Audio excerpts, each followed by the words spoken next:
Oh, okay. Okay. Okay, I'll take it from this side. Yeah, on that side. Thank you, sir.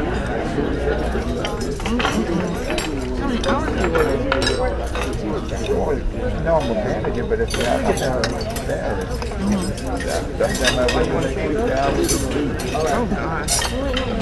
Yeah, I got to do it. I'm going to play 16 today. I was going to say, I think it's only 24.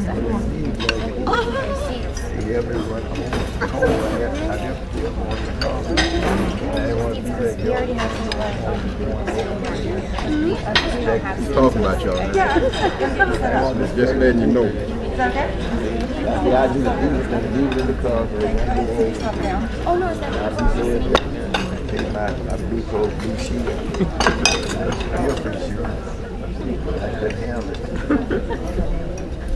All righty then. We've come to that moment. We've come to that time. And we've come to this place. And I got my wife is in the audience, and she's an English teacher, so she's always getting on me about my pronunciation of words. And I tell her, I say, keep the classroom at home. I'm home now. I can say y'all. We've come to this point where we are privileged to have a distinguished guest.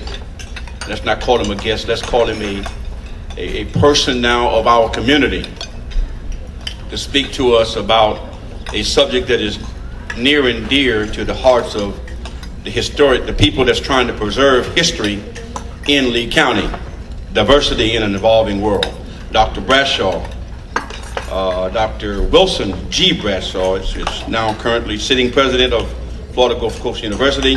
And I'm reading from the program as you can, and I was encouraged that, normally when a individual of that level gets to this level, man, you get his resume that's so long it'll take you 30 minutes to read it. So, Ms. Gonzalez, thank you very much for shortening it down so I can get right to it and get it out of the way. And I do know that Dr. Bradshaw has been a lot of places, done a lot of things, and been successful at those things that he's done. His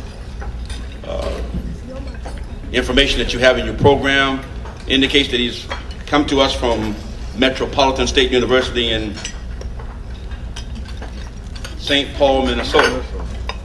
I started to say Twin Cities. Is that the Twin Cities? Yeah. That's the Twin Cities. That's okay. Right on. Where he served for 7 years as the president of that institution. And again, as you see there, he held previous posts as provost and vice president for academic affairs at Bloomsburg University and dean of graduate studies at Florida Atlantic University. I'm proud, and I know that the audience is proud to welcome Dr. Bradshaw to the podium.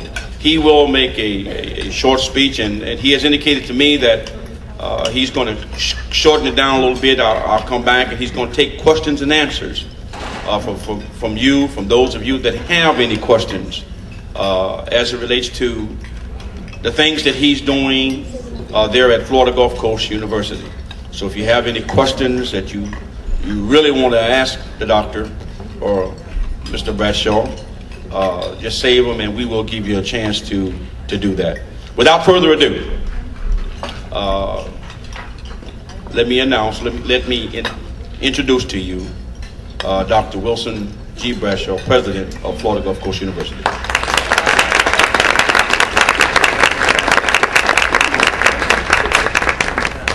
Yeah, I'm a little bit over.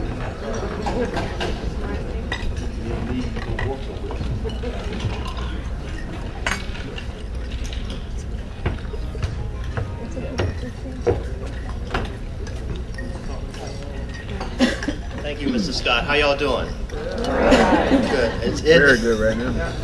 Probably say.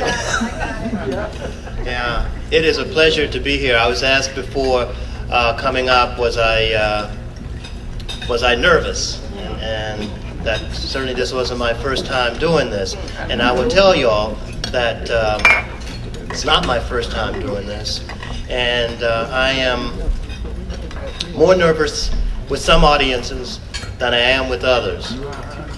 I would tell y'all I am not nervous with y'all.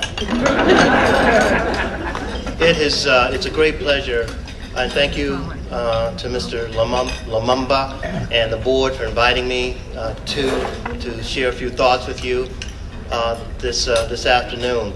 Mr. Scott did say one thing, and he asked me to shorten my remarks a little bit so that I could take some questions and some comments, and I told him I would. Mr. Scott, I was just jiving. It's very difficult for me to pare down my remarks, so I'll do the best that I can, and we can see if we'll get at the same place at the same time. I think back on coming to Southwest Florida and going through a very rigorous interview process. And at the end of that interview process, and some of you have heard me speak before, heard me say this, I walked into the room with the search committee sitting there and an audience full of people. Almost all of them did not look like me. But there were two that stood out. Mr. Green and Mr. Battle.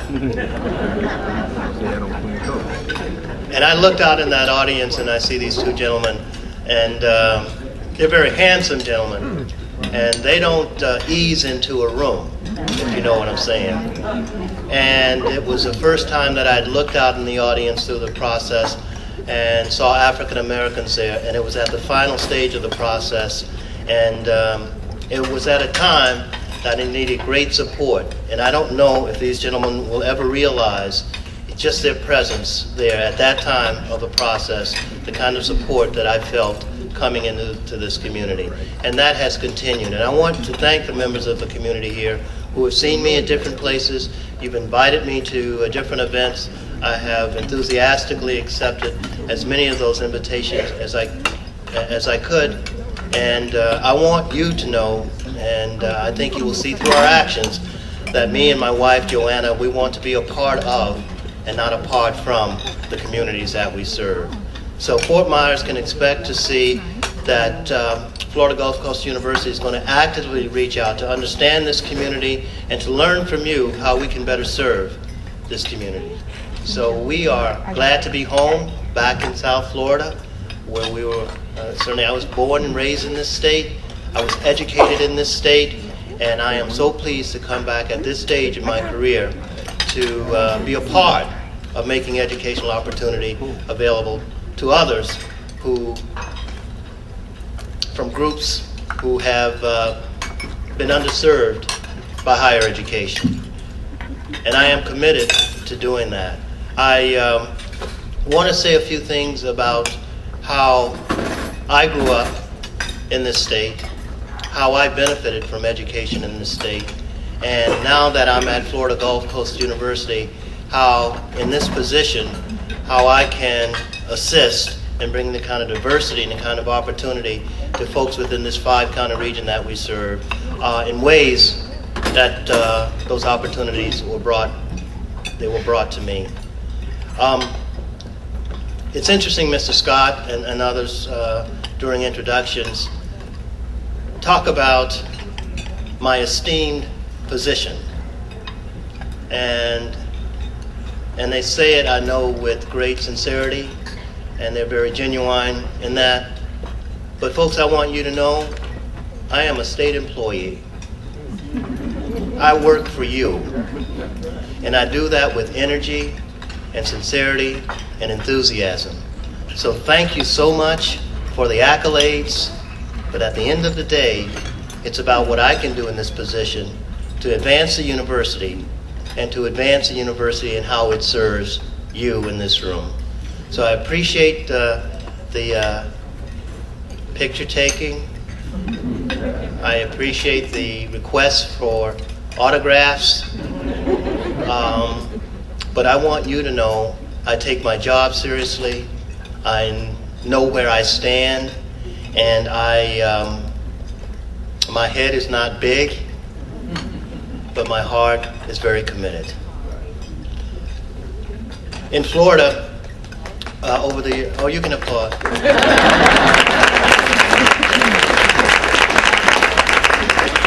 Before I go on, I'd like for the folks from Florida Gulf Coast University, kind of raise your hands.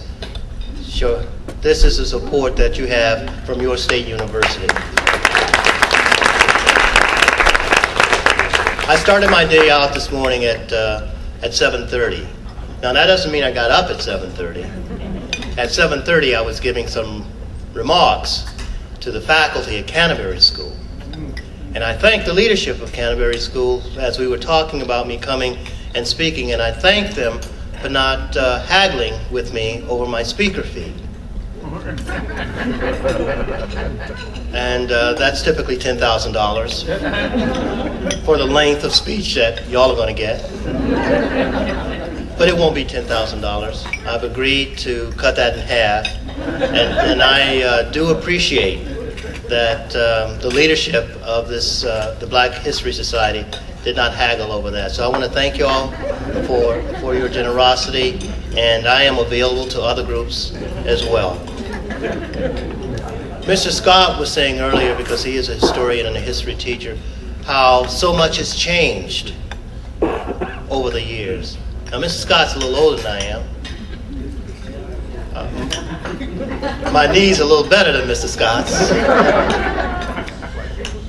But I have seen, I have been a part of, and I have benefited from those changes that have happened in our lifetime.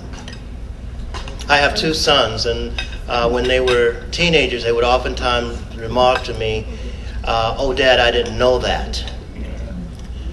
And I would tell them something that one of my mentors always said to me, that if we took together everything you didn't know, we could make 10 new worlds.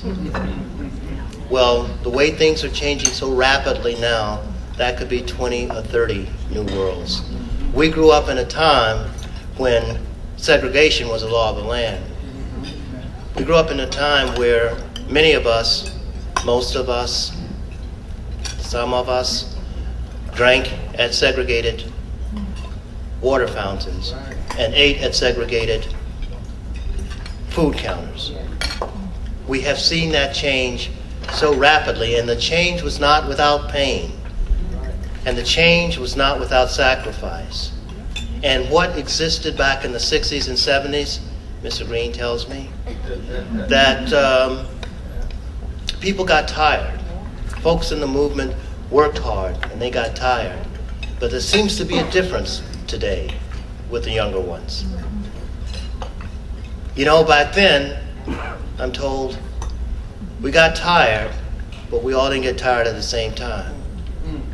It's unfortunate where we look in our various communities and we get concerned about too many doing too little, being too tired at the same time. And for those communities that we observe that kind of behavior, those are the communities that we need to take extra efforts in bringing them forward, helping them help themselves. There was a time in this country when a 12th grade education pretty much guaranteed you a good job and a life that was middle class, and you could have a family. Well, folks, those days are behind us now. The fact of the matter is that a 12th grade education almost destines you to a life at or around the poverty level. We have to change the expectations. We have to prepare our students, our children, we have to prepare our future to be able to take advantage of the educational opportunities that we are working so hard to make available. There can no longer be an acceptance from people in our high schools and elementary schools that their expectations are less than ours. Our children need to know that we expect them to go on to some level of training in college or training and education beyond 12th grade. It has to happen. And our children need to know that's our expectation, because the world is smaller now. It is as important today, and in some cases more important, what happens in China and Japan When I was growing up, we heard about the Dow. Now we hear about the stock market in Europe and in Japan. If our children are going to thrive in that world, we are going to have to make sure they're prepared to take advantage of post-secondary educational opportunities. And that's our responsibility, because those who came before us sacrificed a lot for me to be at Florida Gulf Coast University. They sacrificed a lot for my good friend Billy Williams to be at Fort Myers. And when we talk about how diversity is enhancing to our various institutions, let's look at our institutions.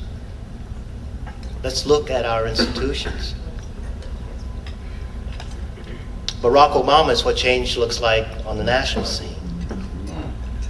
Billy Williams, Mitchell, Billy Mitchell. He knows I love him. He's good. Billy Mitchell is what change looks like in Fort Myers.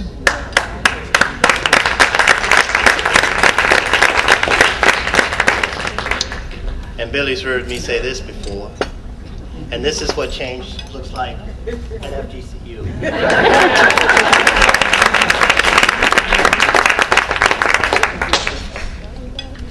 And all of that change, and those are just a couple of examples, all of that change was because we were able to take advantage of college and other opportunities that others were responsible for helping us prepare for. That's what we have to do with our institutions now. It can no longer be the responsibility of others to make sure our students, our children, are prepared for a diverse workforce. It is our responsibility to do that, and we cannot shirk that responsibility, and we have to work hard and harder, and we have to accept, as I said before, we'll get tired. But when Mr. Green is tired, Mr. Battle seems to always be standing. And when Mr. Battle is tired, Mr. Green seems to be standing. And when Dr. Bradshaw is tired, I want some of my students who are here today with me, those students need to be standing.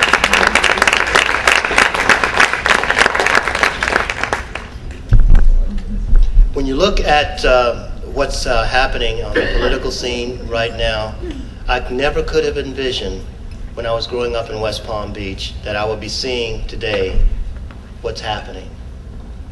And it's not that just change is occurring. It's a rapidity with which this change is occurring.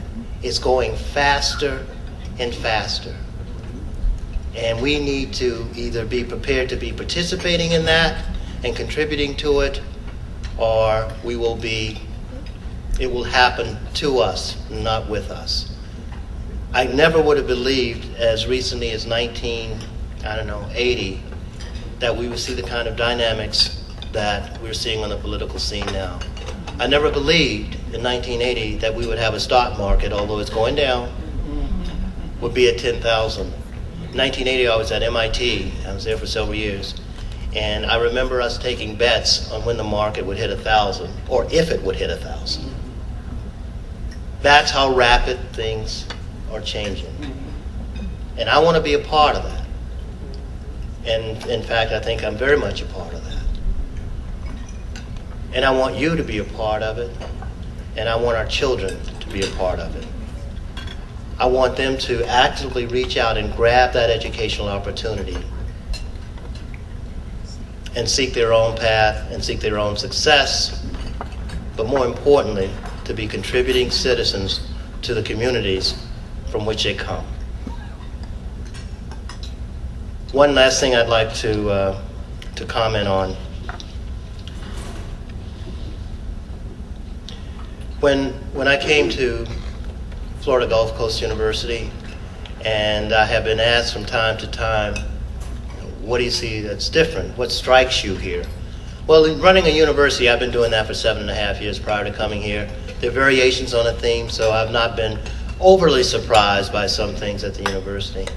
But having spent the last 7 years in the Twin Cities, Minneapolis, St. Paul.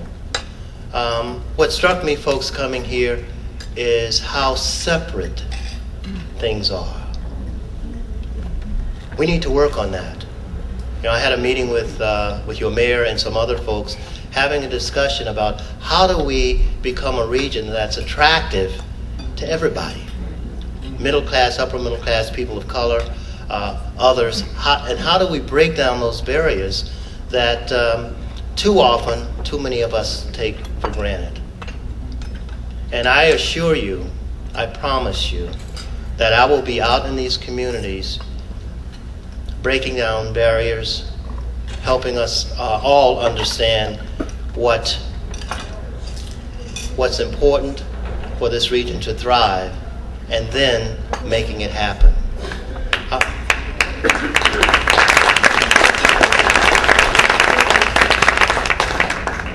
What I'd like to do, folks, because I found that when I give, well, you know, I'm starting to feel like a preacher. I know I won't sound like one, but I sweat like one. I found when I give talks to groups, many times I talk about things that are important to me, and maybe not everything that's important to you. So what I'd like to do, and Mr. Scott is going to recognize people who may have some questions or comments. I'll tell you whatever I know. Thank you again for the opportunity to be here and speak with you. And Billy, please forgive me. I know it's Billy Mitchell, not Billy Williams. You know, I didn't say Billy D. Williams. But please. Yeah, my grandmama told me about it. Education or Anything you want to talk about? hey, anything. Can I go first? Oh, you may. Okay, no. I will facilitate. Anybody in the audience have a question that you'd like to pose to Dr. Bradshaw? Again, as he just said, he's open. He's available to pontificate or to respond to your question. Any questions? Yes, sir. Bradshaw. David. Just a question. One of the issues that has been very difficult as we've been looking at the community is how do you retain minority middle-class employees here in Southwest Florida? We've had an exodus over the last couple of years. It's been very difficult. Could you talk a little bit about specifically what plans or ideas you might have in order to create an environment that is not so separate, that continues to retain minority professionals here? The question was, what can we do to retain more of our African American professionals who've seen over the last couple, 3 years, there's been sort of an exodus from this area. As I said in the meeting with the mayor and others a couple, 3 months ago, we need to ask those people why they're leaving. And some of the folks in the room, African American, middle class, upper class folks, offered some of their experiences. And it's just unnerving, uncomfortable for those professionals to go into places, recreational facilities, restaurants. They're not shunned, you know, and they're not, things are not thrown at them. It's just that no one there looks like them. And the feeling is that you're sort of isolated. Now, I don't think that's the intent of anyone in those places to do that, but that's a feeling. So I would say generally, we have to find a way to get a critical mass. So when you lose one or two, that's not 50%. You know, I mean, if I left tomorrow, I'm not. That would be, you know, you'd say, geez, Bradshaw left and he was the only African American president of all the colleges and universities in this region, in South Florida.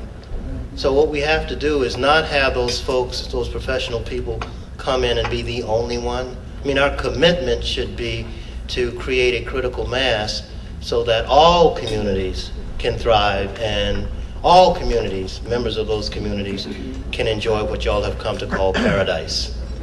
Thank you, sir. Very excellent answer. Any more questions?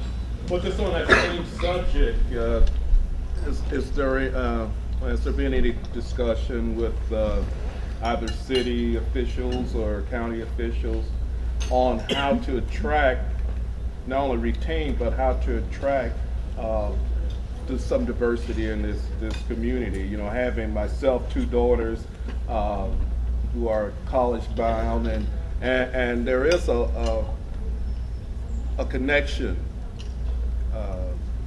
I would say vacuum for them socially, you know, I think personally and ethnically, you know, and it's not that you're shunned, but still you don't find you know, people with the same interests, the same drives, the same goals, and kind of, you know, back on the subject you were talking about earlier with the fact that we need to instill that in our young people. You know, I think that is so important, and I think, you know, that's one of the things that's happening is that young African Americans who are thinking of a bigger picture can't find their ground here. You know, they have to go somewhere else to do that, and then when they come back, there's really nothing here for them to embrace. And well, you know, if I can respond to that, you know, we didn't get here overnight. We won't get out of this situation.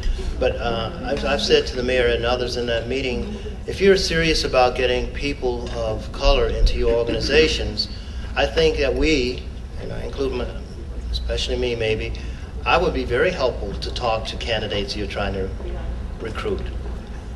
People should come in to this area really knowing exactly what's here, and you know, there are reasons to stay here. Y'all are all here. I'm here, and I think that those reasons can be articulated maybe better or in a better context by those of us who are here and who've decided to live here and make our lives here. So if we get the opportunity to assist the news press with recruitment of staff and a conversation with the head of the NAACP or the president of the university or others could be helpful. I think that would be a good practice. Thank you very much, sir.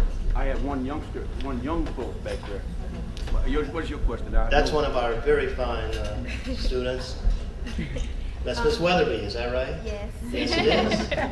Okay. My question was, do you have a plan to make the minority students, well, particularly African American students, feel welcome at FGCU and to make them affiliated with the community as well? And it's just not just concerning the students, but like faculty and staff as well.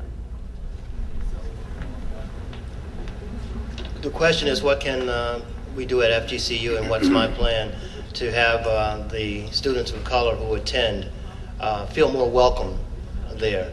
And y'all don't know this, but we are looking at the climate at the university now. We plan to take a comprehensive look at the climate of the university to see what we can do to make it more welcoming and for all those students who come there, as well as for the employees there. And that's something that we were just talking about this morning in the cabinet, and we'll be moving ahead. And we won't just be doing an assessment.